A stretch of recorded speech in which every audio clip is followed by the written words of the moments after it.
Mi tema para esta mañana es el Mesías sustituto. Desde que el Señor murió en la cruz, básicamente a lo largo de estos 2000 años que llevamos, la raza humana se ha hecho dos preguntas. La han hecho los que pertenecen a la fe y los enemigos de la fe. La han hecho los que creen y los que repudian. La han hecho los ricos, los pobres, todos la han hecho. Como ustedes saben, el Señor agonizó en ese Viernes Santo, estuvo 6 horas en la cruz, entre las 9 de la mañana y las 3 de la tarde. Y ciertamente que fue un evento muy, pero muy imposible de poner en palabras. En esas 6 horas el Señor pronunció 7 palabras. Le llamamos 7 palabras de amor, 7 ventanas al corazón de Dios. Ustedes se imaginan el espectáculo, porque ahí estaba toda la multitud insultándole, gritándole, burlándose, los soldados. Pero de repente a las 12 del mediodía vino una oscuridad total sobre el planeta. Alguien dijo correctamente, cuando Jesús nació, la noche se hizo día. Cuando el Señor murió, el día se hizo noche. Noche cerrada. Como si los astros celestes dijeron, no vamos a iluminar esa escena infame. Y fue en ese momento de total oscuridad cuando el Señor pronunció la 4ª frase de la cruz, que fue una gran pregunta. Una pregunta que no tiene respuesta.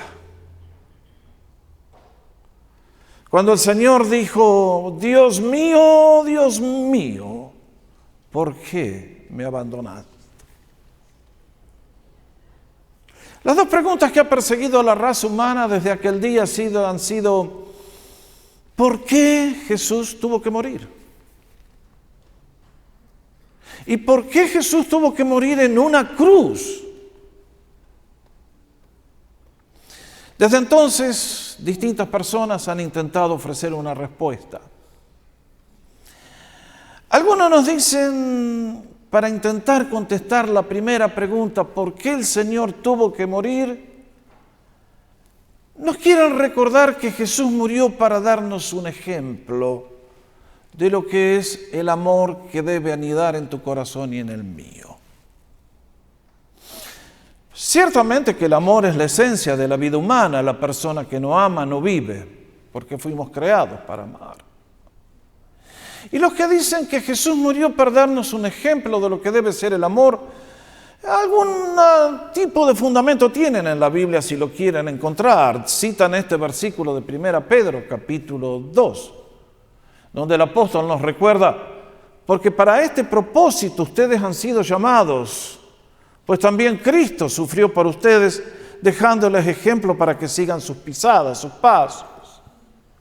Muchos dicen, el Señor sufrió y nos quiso mostrar de esa manera que ustedes también tenemos que sufrir para que podamos manifestar el amor a los demás. Ciertamente que el versículo nos enseña una lección valiosa, pero esa no es la respuesta a nuestro interrogante. Porque si Jesús nos quería enseñar el amor, lo podría haber hecho con sus acciones, sus enseñanzas, y no hacía falta que muera por eso. No, esa no es la respuesta. Otros dicen, Jesús murió para librarnos del poder de Satanás. Bueno, hace unas semanas atrás yo les hablé que uno de los beneficios de la obra de Cristo en la cruz fue la palabra redención, o sea, pagó el rescate para que los esclavos salieran del mercado y pudieran quedar libres para servir a Dios. Y muchos dicen, basándose en 1 de Juan capítulo 3, versículo 8, para esto apareció el Hijo del Hombre, para deshacer las obras del diablo. Sí, eso es cierto. Pero contesta a nuestro interrogante, creo que confunde las cosas. Que Cristo apareció para deshacer las obras del diablo. Si hubiera querido hacer eso, le pega una bofetada al diablo y lo pone en nocaut y lo saca. No, esa no es la respuesta. Eso es uno de los grandes beneficios que ciertamente recibimos, pero no es esa la razón principal por la cual Él fue a la cruz. La respuesta a nuestro interrogante se encuentra en una palabra que no usamos muy a menudo. Es la palabra sustitución. O es la palabra que, si usted creció en la iglesia popular latinoamericana, es la palabra vicario. ¿Qué quiere decir esa palabra? Quiere decir en mi lugar. Ocupó el lugar que no le correspondía a él para que yo pudiera recibir un beneficio que no merecía. Cuando tenemos que contestar la pregunta, ¿por qué sufrió Jesús? ¿Por qué tuvo que morir? La respuesta es, porque tenía que hacer una obra de sustitución. Cuando Pablo comenzó a predicar el Evangelio, luego de su conversión al Señor, por toda Europa fue llevando el mismo mensaje. Y a la iglesia de Corinto les recuerda en el capítulo 15, ahora les hago saber, hermanos, el evangelio que yo les prediqué, el cual también ustedes recibieron, en el cual también están firmes, por el cual también son salvos. ¿Y cuál era el mensaje? Porque yo les entregué en primer lugar lo mismo que recibí, que Cristo, el Mesías, el ungido de Dios, murió por nuestros pecados conforme a las Escrituras. ¿A qué Escrituras, Mr. Paul? Cuando Pablo escribió el Nuevo Testamento no estaba escrito. Es evidente entonces que él estaba mirando a algún párrafo de las Escrituras hebreas, la ley, los profetas, los escritos, las tres grandes divisiones, que apuntaban hacia este gran evento, cuando el Mesías habría de morir por los pecados humanos. ¿Y cuál es la profecía? ¿Cuál es el párrafo de la Escritura que habla de esto con detalles, pero a color, tan vivos, tan intensos? Bueno, creo que el mejor párrafo que habla de esto es Isaías, el oráculo del siervo sufriente de Jehová. Porque ustedes y yo, como vimos en este oráculo, en esta poesía, en esta profecía, el Espíritu Santo pone en labios de Dios el Padre en la primera estrofa el valor incalculable que tiene el siervo de Jehová, porque ha cumplido una obra que le llevó a ser exaltado de una manera que nadie en la raza humana ha sido exaltado, solamente Él. Y si fue elevado tan alto como dijimos, es porque su misión lo llevó a lo más profundo del dolor, la vergüenza y la humillación. Y vimos entonces que en la primera estrofa Dios nos anuncia la misión del siervo. Y el domingo pasado les expliqué que las estrofas que siguen, las tres, son la gran confesión que Israel va a hacer un día. Cuando finalmente el Mesías vuelva, para ellos, para nosotros es la segunda venida de Cristo. Y entonces el pueblo que ahora le niega, finalmente será el día de la gran conversión, el día del gran reverso, cuando finalmente mirarán hacia atrás y dirán, ¿qué hicimos? ¡Qué equivocados estábamos! ¿Cómo le erramos? Y entonces harán esta confesión que hoy estamos considerando. Cuando ustedes y yo llegamos a esta estrofa, la tercera del poema, es que encontramos la respuesta al interrogante, ¿por qué Cristo tuvo que morir? Y cada uno de esos tres versículos que componen la estrofa nos hablan, ustedes saben que a mí me gustan hacer C, ¿no es cierto? En la primera estrofa vamos a contemplar lo que es la confusión de Israel. Vean ustedes, ¿qué nos dice el versículo 4? A la luz de que ellos lo estimaron de esta manera tan errónea, el profeta ahora pone en labios de este pueblo iluminado, ciertamente llevó él nuestras enfermedades y cargó nuestros dolores. Yo les expliqué que esa primera línea de cada versículo es el tema central de la estrofa, es la tesis, luego lo demuestra. En este caso, nos está resumiendo la tarea del siervo del Señor, y es que Él tenía que llevar nuestras enfermedades y cargar nuestros dolores. Cuando uno lee esta frase, está cargada de significado para el pueblo hebreo. ¿Por qué? Porque si ustedes miran los dos verbos que están en esa primera frase, llevó y cargó, nos llevan al día de la expiación. A la luz de que este pueblo había entendido mal las cosas, el profeta ahora hace una transición y dice, ciertamente, enfatizando el contraste entre lo que nosotros vimos que no valía la pena Jesús y lo que realmente hizo, es un mundo de diferencia. Y entonces nos va a recordar, llevó, cargó. ¿De dónde viene esto? Si ustedes y yo pudiéramos haber estado en el día del Yom Kippur, día de la expiación, día de la sustitución, día del vicario, hubiéramos visto que ese día el sumo sacerdote tenía que hacer 3 sacrificios. Tenía que venir con 2 animales y un tercero. El primero que tenía que sacrificar y quitarle la vida era para que la sangre de ese animal cubriera el pecado del sumo sacerdote, en este caso Aarón, que es el primero que lo hace, y el de toda su familia por 1 año. Luego tenía que tomar los otros 2 animales y sobre uno de ellos tenía que poner las manos y confesar todos los pecados de la nación. Y ustedes y yo leemos en Levíticos 16:22, el macho cabrío llevará, marque esa palabra, es la misma que usa Isaías en 53, sobre sí todas las iniquidades de ellos a una tierra solitaria.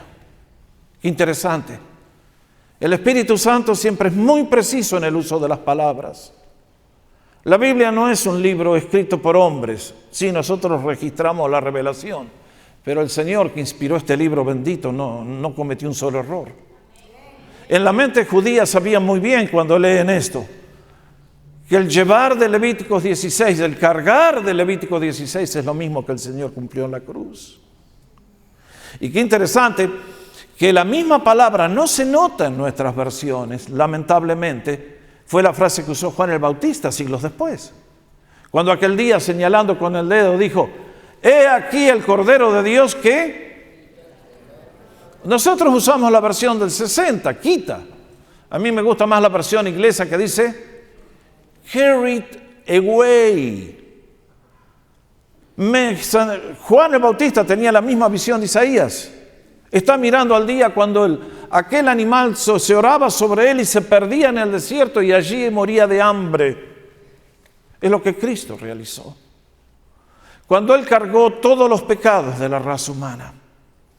Y es entonces que el profeta sigue avanzando y nos dice, y nosotros los hebreos, lo tuvimos por azotado, por herido de Dios y afligido. Ese fue el pecado de los hebreos en los últimos 2000 años. Este es el pecado del pueblo hebreo en el día de hoy. Si ustedes le preguntan a un judío qué piensa de Jesús, le van a decir, y sí, no sabemos exactamente. Lo mejor que podemos decir es que fue un profeta. Pero no estamos convencidos de nada porque miren cómo murió. Vean cómo murió. Olvídense. En la cruz morían los peores. En la cruz morían los criminales. Roma no ponía en la cruz a un ciudadano romano, no importa el crimen que hubiera cometido. Estaba reservado para los prisioneros de guerra, para los inmundos, para los perros, como le quieran llamar, de los de afuera. Pero un romano a la cruz jamás. El hecho de que ese que decía ser él estaba en la cruz porque cometió el pecado más grande que puede cometer un hombre, que es declararse hijo de Dios. Por eso lo matamos. Fue culpable de la peor blasfemia que un ser humano puede decir: soy Dios. Ahí estaba. Y el pueblo judío lo interpretó de esa manera, y vaya, qué precio que han pagado. Porque aquel día que gritaron: sea su sangre sobre nosotros y sobre nuestros hijos. Mis hermanos, confío que un ser humano nunca va a decir esa blasfemia con sus labios, porque le va a poner una maldición a todos sus descendientes y le da todo el poder al enemigo para destruirle. Esa es la historia del pueblo judío. Una historia de sangre, de persecución, de castigos. Hasta el día de hoy el antisemitismo no puede ser parado. Ya lo ven acá en Estados Unidos, lo vemos en todo el mundo. El judío no tiene un día de paz, no importa dónde viva, como resultado de la decisión absurda que hicieron de rechazar a Cristo. ¿Cómo lo tuvieron? Ahí nos dicen: azotado, herido, abatido, como un basura, como una porquería de persona que tuvo que ser puesto allí porque lo que hizo era impensable. La mala noticia para el pueblo judío es que el Señor 3 días después resucitó de los muertos, y vaya lío el que les ha creado, como le ha creado a toda la raza humana que no le confiesa. Ahora, en el próximo versículo encontramos la convicción de Israel ahora que se ha convertido, ahora que se dan cuenta, ahora que han creído el mensaje, porque la obra de revelación del Espíritu Santo, el brazo poderoso de Jehová, como vimos en el versículo 1, se ha revelado sobre ellos. Y entonces, ¿qué dicen? Vean ustedes. Pero Él, mientras nosotros estimamos así, Él. Millones de personas entendieron mal, pero Él, nuestro Señor, pongan la palabra traspasado, molido, cayó. Estos verbos son tremendamente intensos. Nos revelan el alcance, la profundidad de lo que Cristo padeció en esas horas cuando, abandonado del Padre, tuvo que exclamar: Dios mío, ¿por qué me desamparaste? ¿Por qué me abandonaste?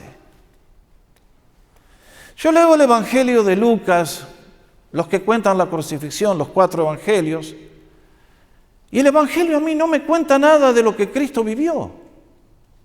Lucas es el único que dice: y llegaron al lugar de la calavera y ¡pac! ¡Tac, tac, tac! Y ahí lo crucificaron, y sigue el relato. No nos abre el relato de lo que pasó dentro del Señor. Para eso tenemos que ir al Salmo 22 y a Isaías 53. Y vean ustedes lo que es la inspiración de las Escrituras. Dice: mas Él traspasado.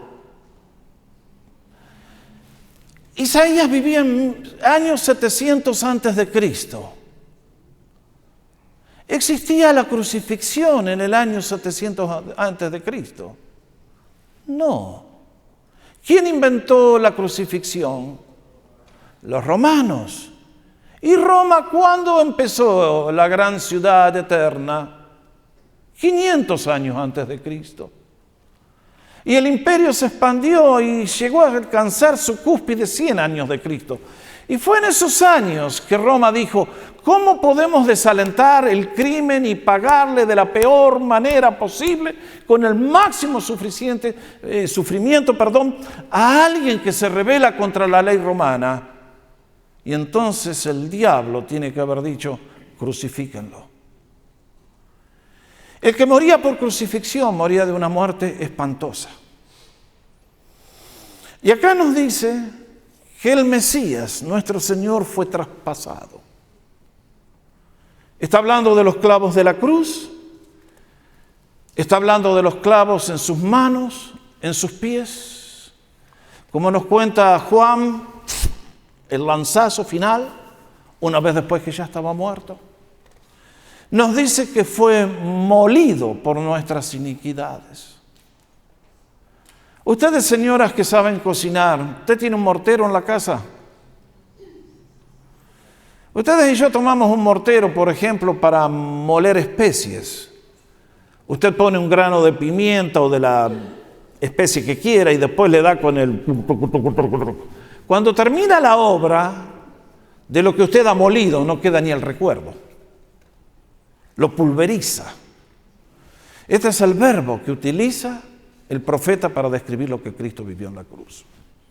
Molido. Molido.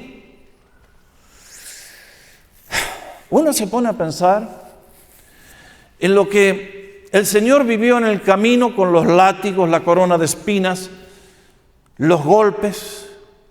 Y uno dice, Señor, y después encima la crucifixión. Fueron dolores físicos, fueron los dolores morales. El domingo pasado vimos que la gente lo insultaba ¿qué es lo que no le dijeron al Señor? Y Él, que nunca conoció pecado, realmente que fue molido. Yo no creo que un ser humano pueda resistir en sus propias fuerzas semejante tratamiento. ¿Ustedes conocen a alguien que pudiera resistir eso y no morir en el intento? Pero si tantas veces a nosotros nos hacen un chiste y nos ofendemos y se nos viene el mundo encima. No, el Señor fue molido, pero realmente deshecho. Y nos dice que el castigo que nos trajo a nosotros la paz cayó sobre Él. Noten bien, el castigo de Dios. Dice que cayó de la misma manera que un rayo, ¡paf!, cae sobre una casa y la pone en llamas. De la misma manera toda la ira de Dios tuvo que caer sobre su Hijo. Y entonces uno dice, qué tremenda confesión, qué tremenda convicción que finalmente ahora ha tomado al pueblo hebreo. Y uno dice, ¿por qué? Y porque el problema estaba en nosotros, no estaba en Él. Y el versículo siguiente, el 6, nos recuerda la confesión de Israel. Todos nosotros nos descarriamos como ovejas. Cada cual se apartó por su camino.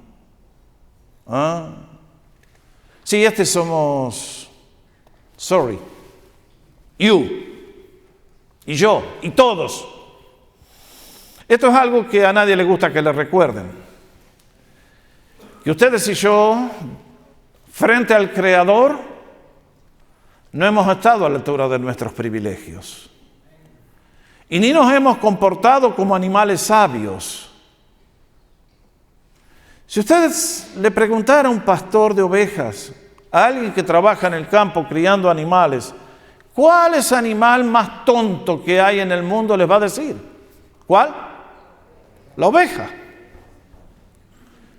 Usted toma un perro y el perro vuelve. Toma un gato, lo lleva allá a la otra punta de la ciudad, a los 3, 4 días va a estar de vuelta. Cualquier animal sabe cómo regresar al pesebre, al establo, al corral. La oveja no.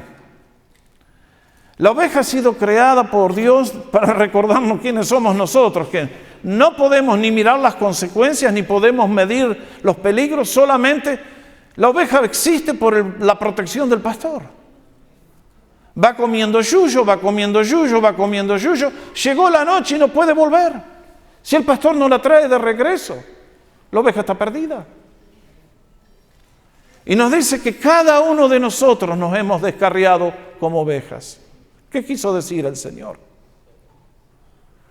Bueno, que cada uno de nosotros, al igual que una oveja, elegimos nuestro propio camino y es vivir a la espalda de Dios. Qué notable.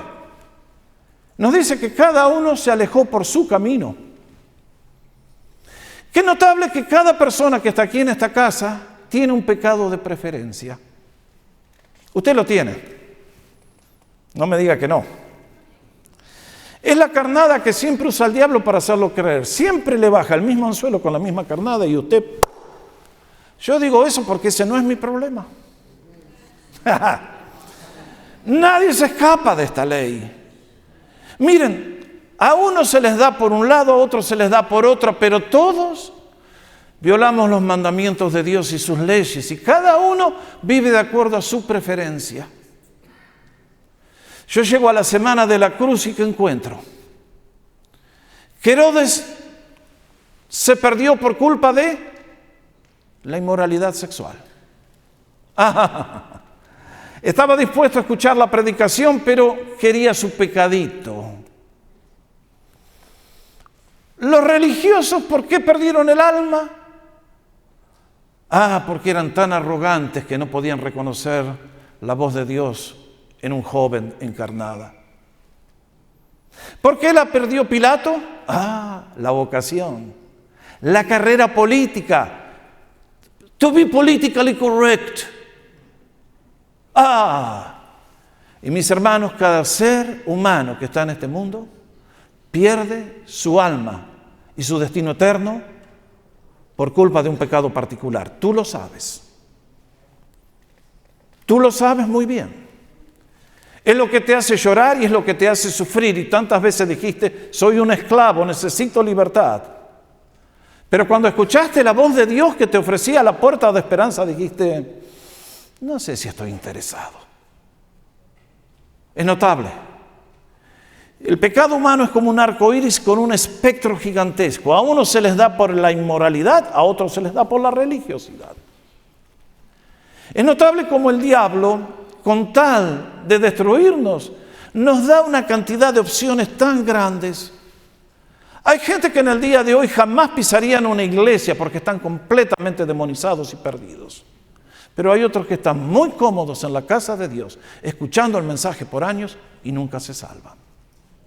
El resultado no hace ninguna diferencia, siempre el mismo. Descarriados como ovejas, nos quedamos sin nada. Es por eso que el Señor hizo que cayera sobre él, ¿qué cosa? El pecado de todos nosotros. No los pecados, ese pecado tuyo y mío y de todos, era el que el Señor tenía que resolver. Es por eso que Él murió como sustituto. Él no tenía ningún pecado, ya lo vamos a ver. No hubo engaño en su boca. Y sin embargo tuvo que ir a la cruz. Ahora permítanme contestar la segunda pregunta. Cristo tuvo que morir. ¿Y por qué tuvo que ir a la cruz? ¿Por qué una muerte tan violenta, tan sanguinaria, tan mala? Bueno, mis hermanos, esta es la respuesta. ¿Escucharon ustedes alguna vez el nombre de Jerry Sandusky? Menos mal. Estuvo en las noticias, ¿cuánto hace? 4 o 5 años atrás. Salió con tristeza la noticia que este hombre, que había sido el coach del equipo de fútbol americano de la Universidad de Pensilvania, ¿era? Creo que sí. Durante años había llevado al equipo a ganar campeonatos nacionales, tremendo como coach. En secreto tenía un pecadito. Abusó de 44 niños sexualmente. ¿Qué tal? Cuando se comprobó el crimen, fue llevado a la justicia y el juez le dijo: usted tendría que haber sido el mentor, el que cuidaba a los chicos y aprovechando su posición abusó. Por lo tanto, lo confino en este día que usted tiene 60 años de edad a otros 60 años, pero en prisión. Porque no vamos a put up con este tipo de behavior. Damas y caballeros, recuerden esa historia cuando miran la cruz de Cristo. Porque juntos leímos 3 palabras que describen tu pecado y el mío y que no nos gusta que nos recuerden. Como dijo el profeta, usó la palabra transgresiones, iniquidades y pecado. Cuando Cristo tuvo que morir en la cruz, era para decirte a ti y a mí que el pecado no paga, que el pecado no es aceptable en la presencia de Dios. Que de la misma manera que un juez dice, no le vamos a permitir a usted que vuelva a cometer un solo crimen más de esa naturaleza. El Padre tuvo que confinar a Jesús al peor de los castigos, porque te dice a ti y a mí, no voy a permitirte que sigas pecando. El pecado te lleva al infierno. El pecado te lleva a la muerte. Y sin embargo, ustedes y yo con el pecado no lo entendemos, no lo queremos entender. El pecado para el ser humano es una bagatela, es una estupidez de los religiosos. Es la estupidez de los psicólogos que nos dicen, lo que pasa es que usted, Pastor Jorge, tiene un complejo religioso. Ah, mirá, qué bien. Damas y caballeros, el ser humano sin Dios vive justificando su pecado. Decimos, lo que pasa es que yo nací en Argentina y yo nací en el hogar que nací, mis padres eran muy disfuncionales.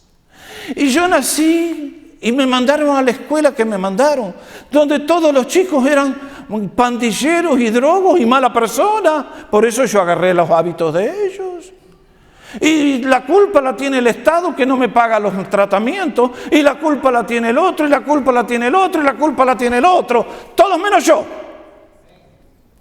Después con el pecado no solamente lo justificamos, sino que lo racionalizamos también. Lo que pasa es que mi empleador me roba en el salario, entonces yo me traigo cosas de la compañía para compensar. Y la lista es interminable. Damas y caballeros, el mensaje de la cruz de Cristo nos recuerda que el pecado humano no tiene excusa. Ningún pecado puede ser justificado a los ojos del Dios que nos ha dado la vida. Es por eso que él utiliza estas tres palabras: transgresiones, iniquidades, pecados. Cada uno de ellos ilustran, nos informan distintos ángulos de este problema gigante. Ustedes y yo transgredimos los límites que Dios nos colocó para vivir una vida feliz. En estos días les estoy enseñando los viernes a la noche los 10 mandamientos. Esa es la ley de Dios. Pero como les enseñé de acuerdo a la Biblia, es la ley de la libertad. Se los expliqué diciendo, miren, la ley de Dios, los 10 mandamientos, los límites que Él nos pone, son como los límites que tenemos en las carreteras. Usted va por un camino de montaña y hay un guardarrail de metal que está clavado a la tierra y es toda una chapa para que si usted tiene un problema, pegue el auto y no se vaya al barranco, al vacío y pierda la vida. Andamos por el freeway manejando. Llegamos a un puente y ¿qué vemos? ¿Que el puente está libre para que usted se vaya? No, le ponemos barandas para que no perdamos la vida. Esos son los 10 mandamientos, esa es la ley de Dios. Nos pone límites para que ustedes después, dentro de esos límites, podamos manejar en el carril 1, 2, 3, 4, 5, 6 a la velocidad que queremos. Pero no saltes el límite porque te destruyes. Y esto es lo que dice el profeta. A nosotros nos encanta saltar el guardarrail. Acá en Norteamérica tiene una expresión que no existe en español. El mito de los pastos verdes. Yo estoy acá en mi terreno y el pasto está verde, pero qué pastos más verdes que tiene el vecino. Por eso salto la cerca, la barda, como dicen por acá cerca. Sí, tengo una buena esposa, pero la otra, y ahí voy. Y qué lindo, y allá va lo otro, esas son las transgresiones. Y lo segundo que dice es iniquidades. Estos son actos voluntarios contra la voluntad declarada de Dios. Yo sé que no lo debo hacer, pero me gusta hacerlo. Mi padre me lo dijo 1.000.000 de veces, pero lo voy a hacer. El pastor me lo recuerda todos los domingos, pero lo voy a hacer. Me crío en la iglesia, pero estoy esperando como un pájaro que está en la jaula, ábranme la puerta si puedo salir volando y darme todos los gustitos. Esa es la tragedia de nuestros jóvenes. Salen de la jaula, pero no ven el precio que van a pagar por las decisiones erróneas que han hecho. Y el último es el pecado de todos nosotros. Esto significa errar al blanco. Esto significa que Dios te creó para la grandeza y nosotros elegimos la bajeza. Que Dios te creó para la santidad y nosotros elegimos, ¿qué? Lo peor de todo. Y damas y caballeros, quiero recordarles que el pecado no paga. Que el pecado tiene que ser expiado, tiene que ser removido. El pecado trae consecuencias graves. Ahora, cuando Cristo murió como nuestro sustituto, la obra principal que Él estaba haciendo era satisfacer la justicia de Dios. Era cumplir con las exigencias de la Constitución divina. Mis hermanos, usted conoce la Constitución de Estados Unidos. La conoce de memoria. Esta mañana le venía preguntando a Christopher, ¿cuántas páginas tiene la Constitución Nacional? Más o menos una, según como ustedes impriman, 30 páginas.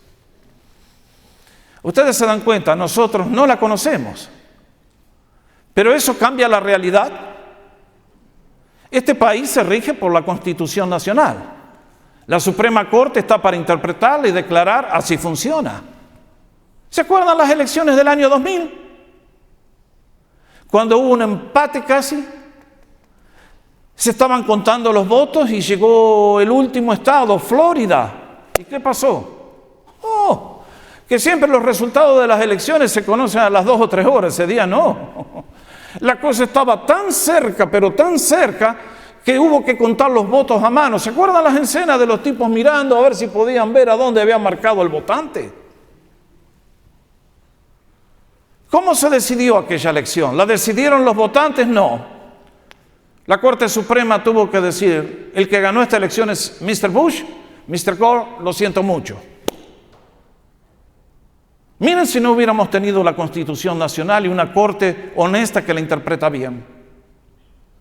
Bueno, nuestros países tienen toda la Constitución y vean cómo lo obedecemos y así también nos va. Y hay otros que no la tienen y entonces así también les va. Ahora, damas y caballeros, este libro bendito es la Constitución de Dios para tu vida, lo estás leyendo. Los 10 mandamientos son la Constitución sintetizada para tu bien y para el mío, para que vivamos felices y con propósito. ¿Las estás entendiendo? De los 10 mandamientos están resumidos en otros 2 mandamientos. ¿Cuáles son ellos? Amarás al Señor Jehová tu Dios con todo tu corazón y a tu prójimo como a ti mismo. ¿Lo obedeces? ¿Lo vives? Damas y caballeros, nadie ha cumplido eso. Por eso Cristo tuvo que ir a la cruz. Y tuvo que sufrir de la peor manera para decirte a ti y a mí, recuerda que ese pecado tiene una consecuencia horrible. Mira a Cristo sufriendo en tu lugar lo que tuvo que vivir para que tú pudieras ser perdonado. Mira la cruz. Dice el profeta Isaías una vez más, capítulo 59. He aquí que no se ha cortado la mano del Señor para salvar, ni se ha endurecido su oído para oír. Pero ¿qué dice a continuación? Pero vuestras iniquidades, la misma palabra, Isaías 53, han hecho división entre ustedes y vuestro Dios. Esto es lo que el ser humano quiere. No creo en Dios, pero ¿por qué no me bendice? Yo no quiero a Dios, pero ¿por qué no me contesta las plegarias cuando lo necesito?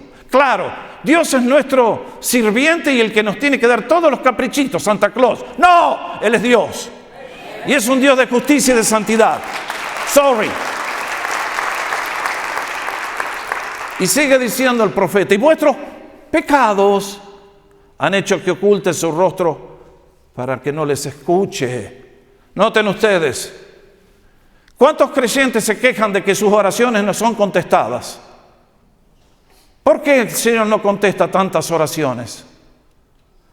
Porque, mi hermano, hay pecado escondido. escondido para ti, no para el Señor, porque te lo ve todo.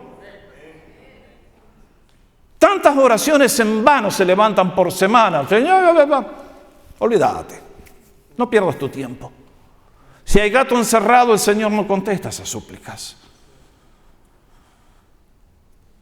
Lo que el profeta está diciendo lo dijo Pablo después en Romanos capítulo 3. Por cuanto todos pecaron, están separados de la gloria de Dios. Vaya. Ahora, mis hermanos, la ley de Dios tiene que ser cumplida. La justicia de Dios no puede ser violada. Si ustedes y yo violamos la justicia divina, tenemos castigo. Ese coach violó la ley y fue a parar a prisión por 60 años. Y si la justicia no lo condena, entonces es un mal sistema. Cuando ustedes y yo llegamos a este punto en la profecía, tenemos que mirarnos delante del espejo y decir: gracias, Señor, porque me hablas del problema fundamental que tengo, del enemigo más grande que vive dentro de mí y que camina en mis propios zapatos. Es esta santidad de Dios que lo confinó al peor sufrimiento al Señor. Ahora, yo les voy a decir algo. Un día estábamos allá en la clase en Vancouver, en el seminario, y un muchacho le hace la pregunta al profesor: profe, ¿el infierno está dentro de Dios? Buena pregunta. El profesor contestó diciendo: oiga, no se haga el vivo, ¿quiere? Pero a mí me dejó pensando desde ese día, porque claro, si Dios es infinito y el universo está dentro de su ser, ¿dónde está el infierno? Está dentro de Dios. ¡Wow! ¿Y cómo es eso? A lo largo de estos años vine a descubrir una dimensión que usted no quiere conocer de Dios. Es cuando la Biblia habla de que Dios es un fuego consumidor. Dios en algún lugar del universo tiene el infierno, donde Él se manifiesta como fuego que consume, que destruye, que arde por los siglos de los siglos. Y los desdichados que hicieron la pésima elección de negar a Jesús van a tener que sufrir el castigo por los siglos. Y uno dice: wow, qué mensaje al de Isaías 53. ¿Qué estamos haciendo con tu pecado? ¿Qué estás haciendo con el mío? ¿Qué estamos haciendo? Mis hermanos, el pecado es cosa seria. Cuando tomemos conciencia de la gravedad que tiene el pecado, nuestra vida se va a empezar a enderezar para arriba. Y le vamos a tapar la boca al diablo y le vamos a resistir las tentaciones y vamos a vivir de otra manera. En el día de hoy, las iglesias no quieren escuchar este mensaje. Te puedo hacer una pregunta. ¿Hay alguien aquí esta mañana que está confundido al igual que el pueblo de Israel? Que al igual que el pueblo de Israel dices: Jesús.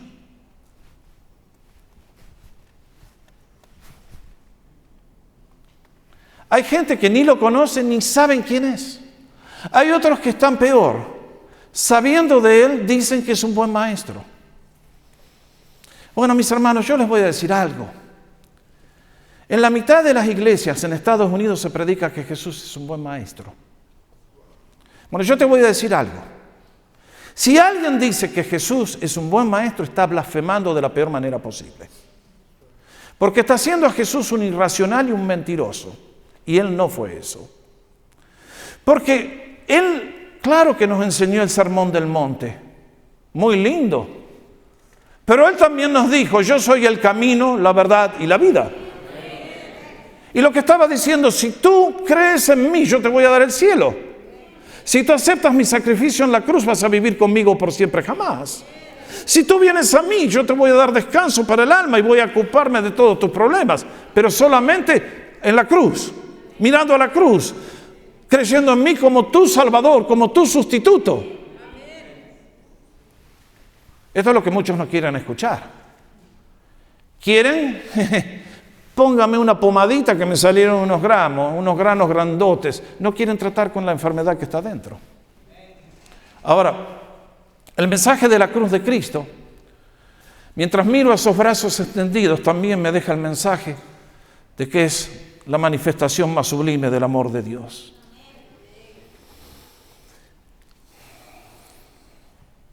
Allá en Vancouver, cuando estábamos ministrando, a partir del año 84 comenzaron a caer muchos jóvenes en la ciudad que venían de los conflictos de Centroamérica. Conocí al gordo Mario, alguien lo invitó a la iglesia, chico nicaragüense, tipo muy alegre, tenía un sentido del humor tremendo. Y vino varias veces a la iglesia, lo visité, le hablé de Jesús y le hablamos. Y un sábado a la noche lo visito y le digo, Mario, ¿cuándo vas a aceptar al Señor? Mañana, pastor. Mañana voy a la iglesia y acepto al Señor.